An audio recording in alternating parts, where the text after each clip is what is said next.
Emirdağ Letters 2. The first volume of the Emirdağ Letters covers the period of Bediüzzaman Said Nursi's first stay in Emirdağ from August 1944 to January 1948, when he was sent to Afyon prison. The letters and defense speeches he wrote during his incarceration in Afyon prison from January 1948 to September 1949 are included in the 14th Ray and in his official biography. This, the second volume of the Emirdağ Letters, contains letters written following his release till his death in 1960, during which period he resided mostly in Emirdağ and Sparta. My dear loyal brothers, in addition to congratulating you on the festival, I am now explaining to you, as I said I would, that in consequence of a sort of admonishment I have accepted each of you according to his degree as a Sayyid, an heir, and a guard and defender of the Risale-i Nur. Since, owing to your excessively good opinion of me, you look on me as a master in the sciences of belief and in serving the Qur'an, I for my part award you diplomas, like the masters of former times awarded certificates for the religious sciences to those of their students who deserved them. And I congratulate you wholeheartedly and with all my life and spirit. God willing, as you have loyally and sincerely published the Risale-i Nur up till now, so you will continue even more brilliantly and become thousands of capable and strong Sayyids devoted to their duty in place of this powerless, weak, retired Sayyid. Said Nursi. Letters written in Emirdağ after Afyon prison. In his name be he glorified. My dear loyal brothers, one of you should go to the Directorate of Religious Affairs in my place, offer my greetings and respects to Ahmet Hamdi Efendi, and tell him, 2 years ago, your esteemed self requested a set of the Risale-i Nur Collection. I would have had it prepared, but they suddenly sent me to prison, due to which I was unable to correct and sent it. At present, I am busy with the corrections. However, I cannot complete them quickly since I am wretchedly ill from poison. God willing, it will be presented to you on completion. In accordance with the rule, gifts are not given if none are received. This highly valuable commentary on the Qur'an's meanings is a sacred fee for your esteemed self endeavoring as far as is possible for the unimpeded publication of the Risale-i Nur and to have our Qur'an printed, 3 parts of which we showed you previously. I can tell you with certainty that at no time in history have the signs of reality and truths of belief been subject to such malicious and cruel aggression. Your directorate and center of learning make it incumbent on you that before all else you perform this religious and scholarly duty. This last time I was poisoned, I thought I was going to die, but thinking that Ahmet Hamdi would take on the Risale-i Nur in my place, I felt easy in my heart and comforted. We sent some parts of our court defenses to your previous office, and now I am sending a complete, well-written, an absolutely correct copy, so that on your indication, it may be shown to the people who will work for the Risale-i Nur's freedom. In his name be he glorified. May God's peace be upon you and his mercy and blessings. My dear, loyal brothers, the Nur students of Safranbolu and the environs of Eflani, may God grant you endless blessings for your gift of the parts of the Risale-i Nur that you sent. And may He grant you happiness in this world and the next. Amen. Each of the blessed Nur students have written out beautifully a number of treatises and recently sent them to me as gifts, and strangely, they arrived together with some sweets while I was severely sick and distressed. Although for a long time past it has been my custom not to accept unreciprocated gifts, the reason I have accepted these ones perfectly happily and gratefully are 3 meaningful and strange events. The first, I was attempting to send both the 11 collections which had been duplicated on the machine and I had myself bought with some money and a complete set of the Risale-i Nur, which had been written by 3 invaluable diamond-penned Nur students. A set had been requested 5 or 6 times by the Directorate of Religious Affairs, so I had prepared this one, which was also to be a gift to motivate the somewhat neglected muftis and hojas, and I wanted Husrev to come here to perform this most important task.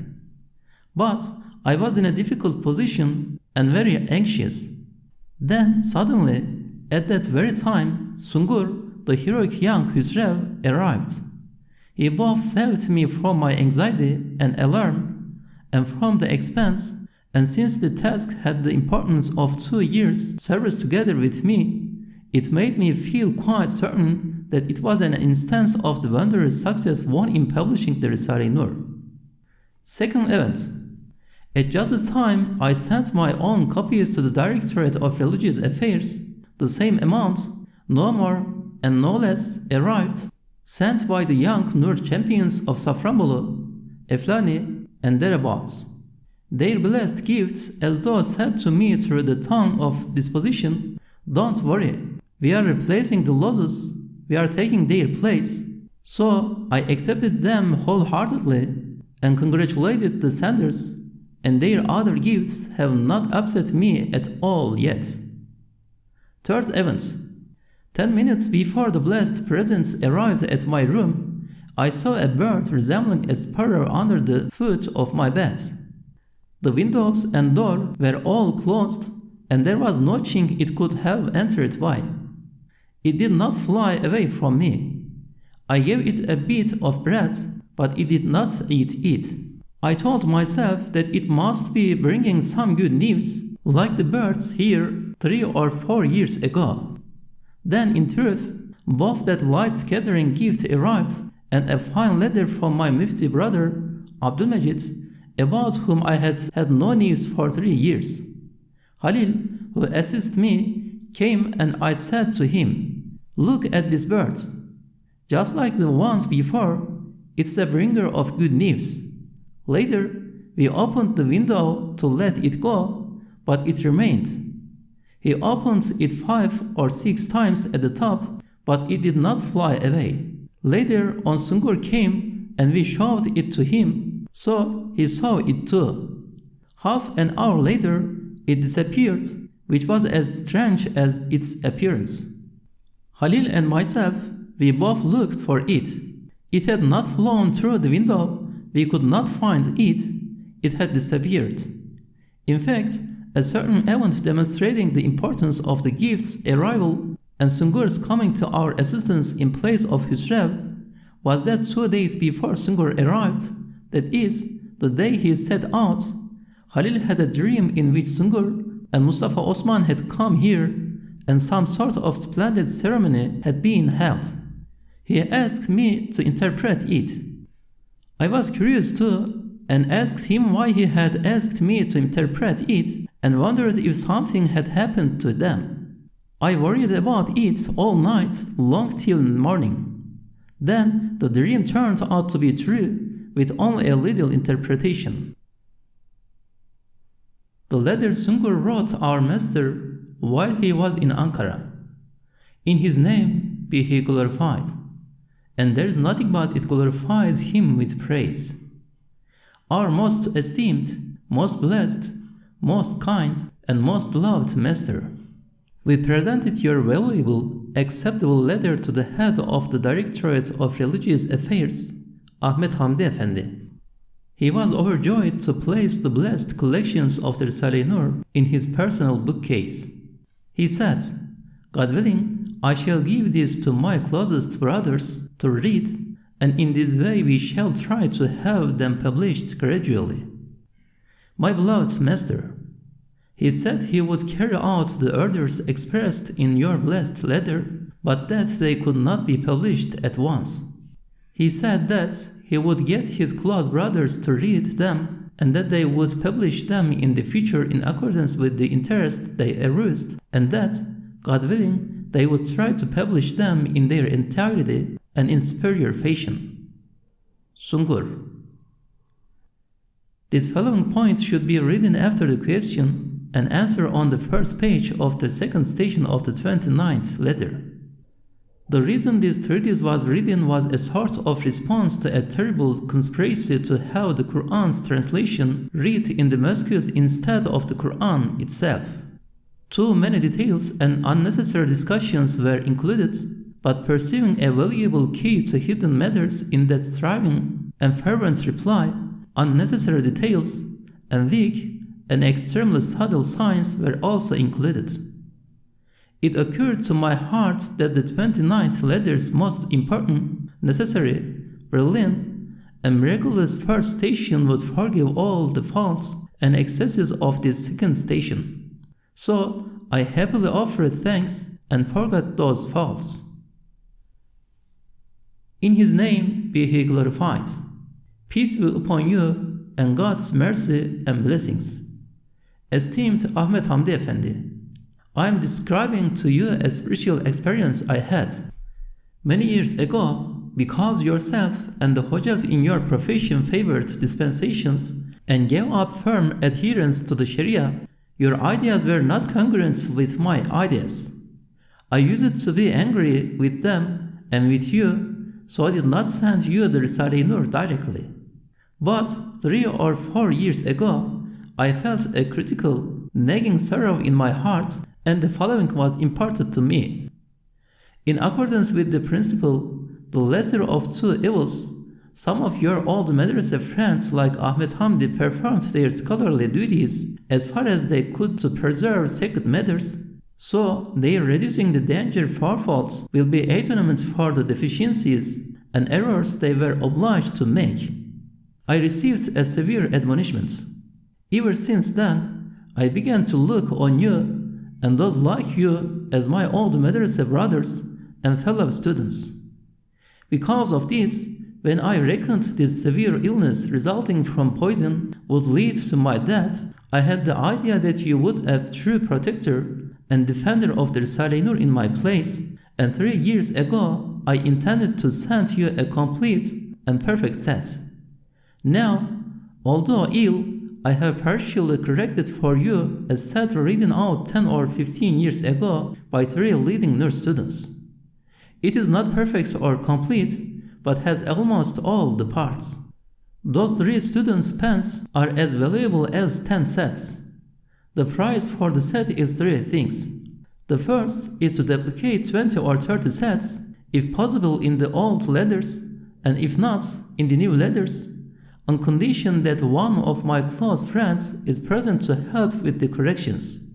They then should be given to the branches of the Directorate of Religious Affairs throughout the country, for it is the Directorate's duty to publish such works in the face of the influx of irreligious currents from abroad.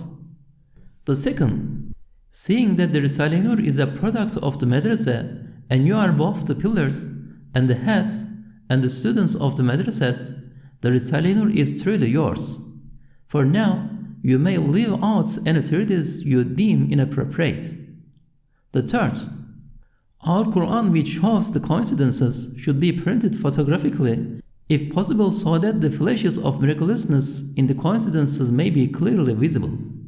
The Turkish definition at the beginning should not be included, but printed separately as a pamphlet, either in Turkish or translated into good Arabic.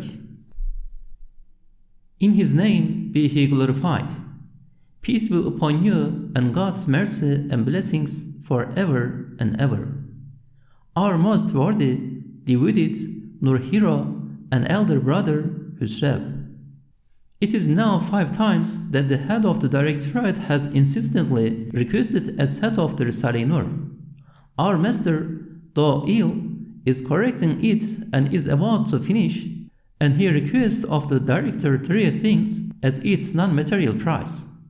The first is to print photographically the miraculous Qur'an you wrote. He accepted this, but said it would better if the Turkish definition at the beginning is printed separately. For your information, we are sending attached the letter our master wrote the director. Our master said that he is leaving it to you to discuss among yourself the sending to the director of both one set of the Risale-i Nur and the collections printed on the duplicating machine, and these books being handed over to himself by one of the brothers like yourself, who is most closely concerned with this work. If, having consulted about it, you are in good enough health to go to Ankara to deal with this matter, and you are in agreement with it, you should go there for a time and let us know your address. We shall send to you in Ankara the set and the collections. Even if you wish, you can give them to the directorate on your own account so that the muftis can publish them. Halil, Sadık, Ibrahim, who are in the service of our master. My dear loyal brothers, firstly, I offer my condolences on the death of Hafiz Mustafa to both the students of the Madrasat-u Zehra, particularly the auspicious committee, and to the province of Sparta, and I congratulate him on his carrying out his duties to the letter over 20 years without getting worried or shaken as a second Hafiz Ali, and I congratulate both Sparta province and the Madrasat-u Zehra. Truly, just like Hafiz Ali, this deceased heroic brother of ours fulfilled his duties and went to the world of light, an intermediate realm, to join his brothers Hafiz Ali and Hasan Feyzi. May Almighty God write merits in the book of his good works to the number of letters of the Risale-i Nur and grant mercy on his spirit. Amin.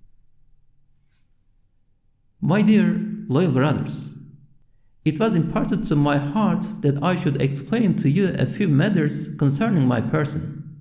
Firstly, sometimes when I have been angry at and scolded some of my select brothers due to their thoughtlessness when serving my person, and I have seen them to be less than kind to me, it has occurred to my heart that due to their excessively high opinion, they surmise that, if our master so wishes, some spirit beings and jinns as well will serve him, and perhaps they do.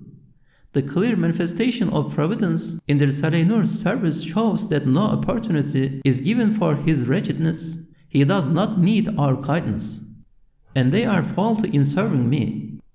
In fact, today someone was going to bring a car, but due to their thoughtlessness, I set out on foot. I suffered the hardship of 10 hours in a single hour. A few days ago, I said the following to those of them who act thus inconsiderately, and now I am repeating it. You may listen too.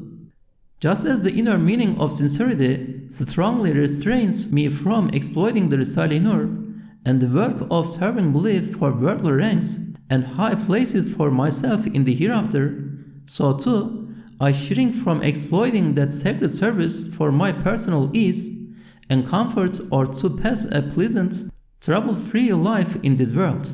For since consuming the eternal fruits of the good works of the hereafter on trivial pleasures in this fleeting life is opposite to the inner meaning of sincerity, I tell you certainly that if the servants from among the spirit beings and jinns that the ascetics who abandoned the world sought and accepted were to every day bring me the finest remedies when I was hungry and wanted, for the sake of true sincerity I would know myself compelled not to accept them. Even if some of the saints in the intermediate realm were to assume forms and give me sweets and baklavas out of respect for their service we perform for belief, both my soul and my heart would agree not to kiss their hands and accept them so as not to consume briefly in this world the everlasting fruits of the hereafter. But on condition the evil commanding soul does not interfere, with all my spirit I accept such merciful bestowals as blessings proceeding from divine providence without our intending them. Secondly, on the Pasiniler front during the Great War, the late Mullah Habib and I were moving forward with the intention of attacking the enemy. Their artillery fired 3 shells at us at 1 or 2 minutes intervals. The 3 shells passed right over our heads 2 meters high, and although our soldiers were concealed in the ravine behind us and could not be seen, they retreated. By way of a test, I said, What do you say, Mullah Habib?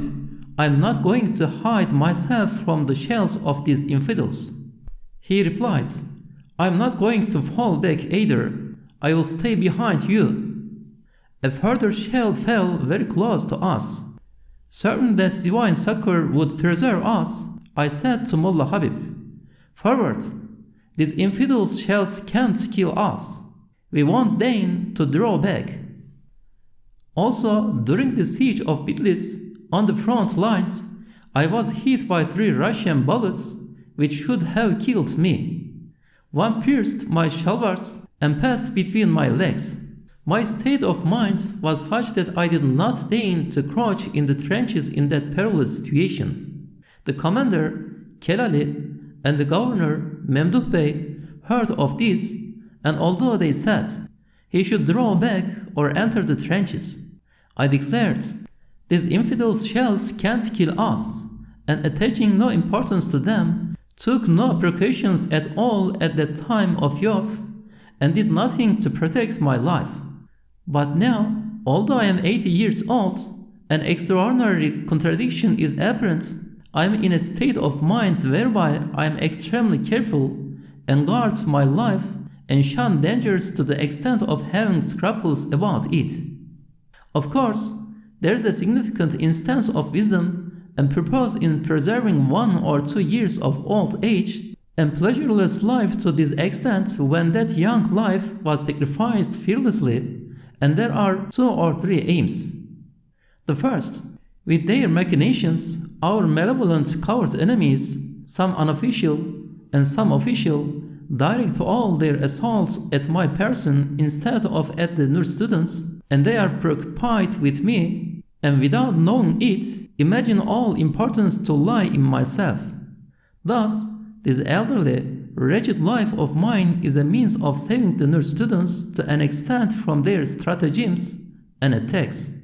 For the sake of my brothers, therefore, I temporarily look on it as having the importance of 10 lives of the all side.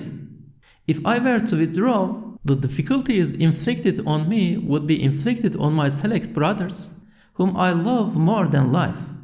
Then, one difficulty would become 100. The second, it is true that like perfect Sayyids, my select brothers are each devoted to the Risale-i Nur, but since after sincerity, our greatest strength lies in solidarity, and due to differences in temperament, solidarity has been shaken to an extent as it was in prison, owing to the possibility of significant harm occurring to the Risale-i Nur's service, I feel myself obliged to guard this old, sick, wretched life of mine until the fleshes and the words collections are published, and the calamity is repulsed of the Hojas being scared away from the Risale-i Nur due to such traits as fear and jealousy, and the solidarity between our brothers has become quite firm. For since undergoing lengthy trials, neither the courts nor my enemies could see my hidden faults, and since owing to divine protection they could not completely discredit me, they were unable to prevail over the Risale-i Nur. But I felt alarmed that they might discredit some of my heirs, the young Sayyids, who are inexperienced in matters related to the life of society, and might slander them, causing harm to the Risale-i Nur. I even found it necessary to obtain a second revolver, although I already had one. The poison administered by our enemies was rendered ineffective through our brothers' prayers, so also will their other conspiracies be thwarted, God willing. In short, the same night that there was a total 2-hour lunar eclipse, 2 men came here from Ankara, sent by our enemies who had asked us for the Nur collections. Surmising on the second day that we had not sent the 36 collections that we had sent, in order to learn the book's whereabouts and to inform the 1 or 2 masons who held high official positions in Afyon, and to search my room and put poison in my food and drink receptacles in my 2 rooms, which were locked, the 2 men climbed onto the roof and in extraordinary fashion broke in without damaging the windows in either room. The room I was sleeping in was locked, so they could not harm me. divine protection and providence did not allow them the opportunity. I was going to write about more important things, but my indisposition exclaimed, "Enough!"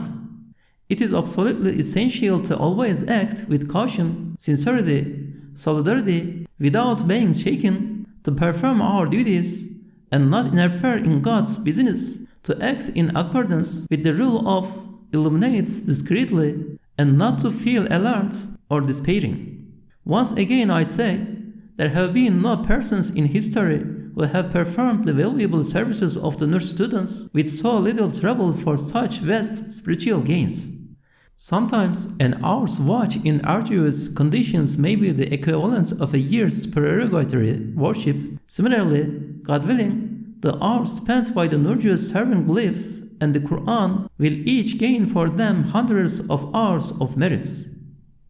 I send greetings to all the brothers and sisters and pray for their well-being in this world and the next and request their prayers.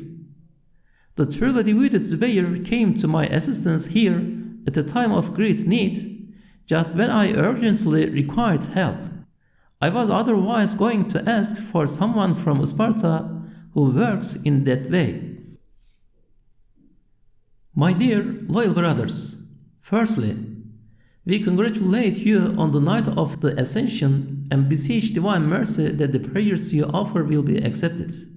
Exceptionally, the day before that night and the day after, rain fell in this region, a sign that mercy will be manifested in this country generally, God willing. Secondly, these days, Çaycı Emin, who is Kastamonu's Süleyman Rüştü, is in one and is endeavoring to give the Risale-i Nur to my old students there, to whom I am most attached and have been curious about.